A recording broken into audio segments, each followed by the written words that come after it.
Hello friends, this is Somadeep Bhattacharya, a selected candidate of SSC MTS 2022. তো আজকের এই ভিডিওটিতে আমি কথা বলবো যে কিভাবে 2024-এ তুমি নিজেকে SSC MTS এর জন্য প্রিপেয়ার করবে বা কি এমন যা আমি করেছিলাম যাতে করে আমার সিলেকশন পেতে অনেক বেশি হেল্পফুল হয়েছিল সবথেকে টাফেস্ট শিফটে বসা সত্ত্বেও।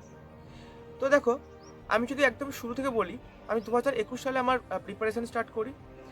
আরেকটু পিছনে যাই, যখন লকডাউন পড়ে, যখন আমার এইচএস হয়, তখন আমি ইউটিউবের দ্বারা আমার প্রিপারেশন শুরু করি।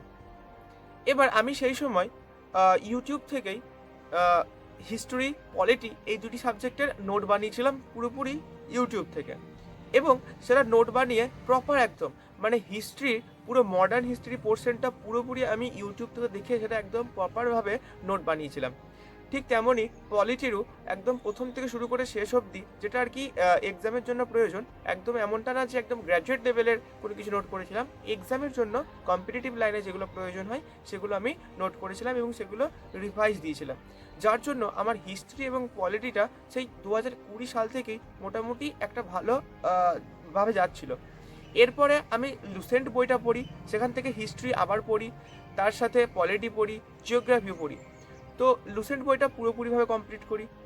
এছাড়াও আমি যে নোটটা বানিয়েছিলাম সেই নোটটা আমি কম করে 3 থেকে 4 বার রিভাইজ দিয়েছিলাম, কারণ সেগুলো হ্যান্ডমেড ছিল, ফলে সেগুলো রিভাইজ দিতে খুব সুবিধা হতো। ফলে একটা জিনিস অনেকবার করে পড়েছিলাম, ফলে যে বেসিক জিনিসগুলো হয় না, হিস্ট্রি, পলিটি, জিওগ্রাফি, এগুলো মজবুত হয়ে গেছিলো। এবার এগুলো আমি কেন কথা বলছি, এই কথাগুলো বলছি এই কারণে, এসএসসি এমটিএস এক্সামে যখন তুমি বসবে, এমনটা না যে তুমি একদম খুব সহজ শিফটে বসে যাবে। হতে পারে তুমি অনেক টাফ শিফটেও তো বসতে পারো। তো সেই টাফ শিফটে তোমার বেসিক নলেজগুলোই কাজে লাগবে। এমনটা হবে যখন তোমার মনে হবে যে কোশ্চেনের 3টে অপশন তুমি হয়তো খুব বেশিভাবে এলিমিনেট করতে পারছো, বা হয়তো 2টো পারছো, একটা পারছো না, বা এরকমভাবে। তো সেইভাবে তুমি যদি একটা বেসিক নলেজ থাকে সেই সাবজেক্টের ওপরে বা সেই বিষয়টার ওপরে, অনেক সময় সেইখান থেকেও তুমি কোয়েশ্চেনগুলোকে সঠিক করে দিতে পারবে। কারণ আমার সাথে নিজে এরকম হিস্ট্রিতে হয়েছে আমার শিফটে, সেই জন্য বলছি। ফলে এই বেসিক জিনিসগুলি তুমি প্রথমে মজবুত করবে, হিস্ট্রি, পলিটি, জিওগ্রাফি, যেটা মেন সাবজেক্ট যেখান থেকে কোশ্চেন কঠিন হতে পারে সেইগুলো। তো আমি সেগুলো করেছিলাম, ফলে ওই সাবজেক্টগুলো আমার স্ট্রং ছিল। এরপরে আমি কি করেছিলাম, ইউটিউব থেকে ক্লাস করেছিলাম এসএসসি এমটিএস এর জন্য।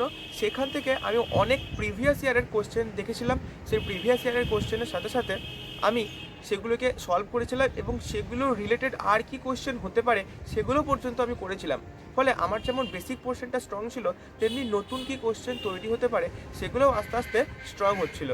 এরপরে আমি স্ট্যাটিক পোর্শনটার জন্য বলেছিলাম যে আরডাব্লিউ থেকে একটি বই নিয়েছিলাম, সেটা আমি অনেক ভালোভাবে পড়েছিলাম খুঁটিয়ে খুঁটিয়ে। এছাড়া আমি অনেক প্রিভিয়াস ইয়ারের কোশ্চেন দেখে সেগুলো বুঝেছিলাম যে কোন কোশ্চেনগুলো এসএসসিতে বারবার রিপিট হচ্ছে, এবং আমি যখনই একই রকম টাইপের কোশ্চেন পেতাম তখনই ইউটিউবে সার্চ করে সেই টাইপের ওপর থেকে আর কি কোশ্চেন হতে পারে সেগুলো সব একটা খাতার মধ্যে নোট করতাম। তো এইভাবে আমি জিকে জিএস পোর্শনটাকে আস্তে আস্তে স্ট্রং করেছিলাম, এবং একটা কনফিডেন্স বাড়ছিল যে এক্সামে গেলে আমি একটা ভালো স্কোর করতে পারবো।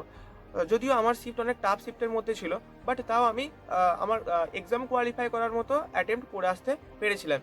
তো এইভাবে আমি জিকে জিএসটা করেছিলাম, নিশ্চয়ই আমি বোঝাতে পারলাম। এরপরে ইংলিশের জন্য যদি বলি, তো ইংলিশও আমি স্টার্ট করেছিলাম 2020 সাল থেকেই, যখন আমি এয়ারফোর্সের প্রিপারেশন করি। কারণ এয়ারফোর্সে 20 মার্কসের ইংলিশ থাকে এবং সেখানে একটা বেস্ট মার্কস পেতে হয়। তো যার জন্য ইংলিশের সিনোনিম, অ্যান্টোনিম আমি নিজেই ইউটিউব থেকে নোট করেছিলাম, যেটা আমি আগের ভিডিওতে বলেছি, এবং সেই একটা ব্ল্যাক ডায়েরির কথা বলেছিলাম যেটা আমি বানিয়েছিলাম। সেই ব্ল্যাক ডায়েরিটা আমি অনেকবার রিভাইজ দিয়েছিলাম, ফলে সিনোনিম পোর্শনটা বা ওয়ার্ড সম্পর্কে একটা নলেজ আমার প্রথম থেকেই তৈরি হচ্ছিল। এরপরে আমি প্রশান্ত সোলাঙ্কি স্যারের ফোকাপ সঞ্জীবনী বইটা কেনার পর সেগুলো থেকে আমি করেছিলাম। তো সেখান থেকে অনেক জিনিস ছিল যে আমার প্রিভিয়াসলি পড়া ছিল, ফলে নতুন জিনিস পড়তে আমার সুবিধা হয়েছিল। ফলে ইংলিশটাও আস্তে আস্তে আমি অনেক স্ট্রং করেছিলাম। এরপরে আমি ইংলিশের কম্প্রিহেনশন পোর্শনের ওপরে কাজ করেছিলাম, পিকিউআরএস ওপরে। তো এইভাবে আমি ইংলিশটা আস্তে আস্তে স্ট্রং করি। তো মূলত জিকে জিএস এবং ইংলিশের উপর বেস করেই তো এসএসসি এমটিএস এক্সামটা হয়ে থাকে, ফলে এই দুটো আস্তে আস্তে স্ট্রং হয়েছিল। এছাড়া আমি দিয়েছিলাম অনেক অনেক মক টেস্ট, যেখান থেকে আমি বুঝতে পারছিলাম যে কতটা স্কোর আর কি হতে পারে। সো এবার যদি আমি কারেন্ট অ্যাফেয়ার্সের কথা বলি, তো কারেন্ট অ্যাফেয়ার্সের জন্য আমি কুমার গৌরব স্যারের কাছ থেকে প্রত্যেক মান্থের শেষে স্যার যে ক্লাসগুলো নিয়ে আসতেন, অর্থাৎ January month, February month, March month. তো এইভাবে প্রত্যেকটা মান্থের ক্লাস আমি নিয়েছিলাম এবং সেগুলো প্রপারলি নোট করেছিলাম, নোট করে রিভাইজও দিয়েছিলাম। এবং স্যার যখন 6 মান্থের শেষে একটা বই পাবলিশ করেছিলেন, সেই বইটা আমি কিনেছিলাম। এছাড়া স্যার 6 মান্থের শেষে ক্লাসও নিয়ে এসেছিলেন, সেই ক্লাসগুলি নিয়েছিলাম। তো এভাবে কুমার গৌরব স্যারের কাছ থেকে আমি আমার কারেন্ট অ্যাফেয়ার্সটা করেছিলাম। এছাড়া টপিক ওয়াইজ কারেন্ট অ্যাফেয়ার্সের জন্য আমি রবি স্টাডি আইকিউজিকে ফলো করেছিলাম। সেখান থেকে কখনো কখনো রিভিশনও করে নিতাম। হয়তো দেখা গেল কোনো কোনো জিনিস হয়তো কুমার গৌরব স্যারের কাছ থেকে অলরেডি নোট করা আছে, সেই রিলেটেড ভিডিও হয়তো রবি স্টাডি আইকিউজিকে ক্লাস থেকে দেওয়া হয়েছে। তো সেগুলো আমি তখন জাস্ট রিভিশন আকারে নিয়ে নিতাম। এইভাবে কারেন্ট অ্যাফেয়ার্স পোর্শনটাও আমি মোটামুটি করে নিয়েছিলাম, একটা নলেজ এসেছিলো। তো এবার দেখো, এইভাবে তোমরা প্রিপারেশনটা নিতে পারো। আমি মূলত ইংলিশ, জিকেজিএস এবং কারেন্ট অ্যাফেয়ার্স, যেটা আর কি এসএসসি এমটিএস এর সবথেকে প্রয়োজন, সেটা নিয়ে আলোচনা করলাম। তো যাই হোক, তোমরা প্রিপারেশন নিতে থাকো। ভাববে না যে কটা ভ্যাকেন্সি এসেছে, তোমার দরকার একটাই। এবং ভ্যাকেন্সি না ভেবে তুমি জাস্ট ভাববে যে আমাকে ম্যাক্সিমাম স্কোর করতে হবে, তারপরে যা হবে হবে। মানে যতক্ষণ না পর্যন্ত ম্যাক্সিমাম স্কোর হচ্ছে তুমি স্যাটিসফাইড হবেই না। কখনো ভাববে না যে এত কাট অফ হয়েছে তো এবার হয়তো এত হবে। তুমি ভাববে যে ম্যাক্সিমাম স্কোর করতে হবে, কেন আমার 50টা কোশ্চেনের মধ্যে 40টা ঠিক হলো, কেন বাকি 10টা হলো না। তুমি জাস্ট ওইটার উপরে কাজ করবে, ঠিক আছে? এইভাবে তোমরা প্রিপারেশনটা করবে 2024-এর জন্য।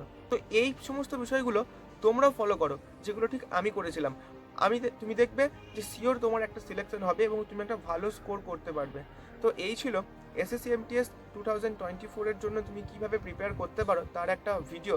যদি আমার অ্যাপ্রোচটা তোমার ভালো লেগে থাকে তাহলে অবশ্যই সাবস্ক্রাইব করে যাবে এবং কমেন্টের নিচে জানাবে যে কোন বিষয়ের ওপরে আমি ভিডিও আনবো। Thank you.